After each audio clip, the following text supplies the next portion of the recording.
Director Anil Ravipudi దర్శకత్వం వహించిన movies గురించి మనం ఇప్పుడు తెలుసుకుందాం. అనిల్ రావిపూడి ఇప్పటి వరకు 8 చిత్రాలకు గాను దర్శకత్వం వహించారు. ఆ చిత్రాల వివరాలు ఏమిటో మనం ఇప్పుడు తెలుసుకుందాం. మొదటి చిత్రం 'పటాస్'. ఈ మూవీ 2015 సంవత్సరంలో రిలీజ్ అయ్యి బాక్సాఫీస్ వద్ద బ్లాక్ బస్టర్ మూవీగా నిలిచింది.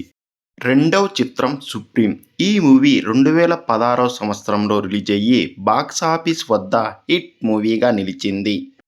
మూడవ చిత్రం 'రాజా ది గ్రేట్'. ఈ మూవీ 2017 సంవత్సరంలో రిలీజ్ అయ్యి బాక్సాఫీస్ వద్ద హిట్ మూవీగా నిలిచింది. నాలుగవ చిత్రం 'ఎఫ్2'.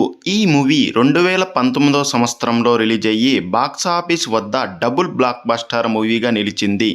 ఐదవ చిత్రం 'సరిలేరు నీకెవ్వరు'. ఈ మూవీ 2020 సంవత్సరంలో రిలీజ్ అయ్యి బాక్సాఫీస్ వద్ద సూపర్ హిట్ మూవీగా నిలిచింది. ఆరవ చిత్రం 'ఎఫ్3'. ఈ మూవీ 2022 సంవత్సరంలో రిలీజ్ అయ్యి బాక్సాఫీస్ వద్ద యావరేజ్ మూవీగా నిలిచింది. ఏడవ చిత్రం 'భగవంత్ కేసరి'. ఈ మూవీ 2023 సంవత్సరంలో రిలీజ్ అయ్యి బాక్సాఫీస్ వద్ద హిట్ మూవీగా నిలిచింది. ఎనిమిదవ చిత్రం 'సంక్రాంతికి వస్తున్నాం'. ఈ మూవీ 2025 సంవత్సరంలో రిలీజ్ అయ్యి బాక్సాఫీస్ వద్ద ఆల్ టైమ్ బ్లాక్ బస్టర్ మూవీగా నిలిచింది.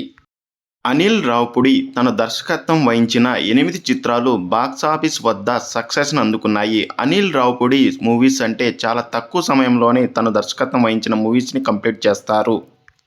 అనిల్ రావిపూడి దర్శకత్వం వహించిన మూవీస్ గురించి మనం తెలుసుకున్నాం కదా. మీకు నచ్చిన చిత్రం ఏదో కామెంట్ సెక్షన్లో తెలపగలరని కోరుకుంటున్నాను.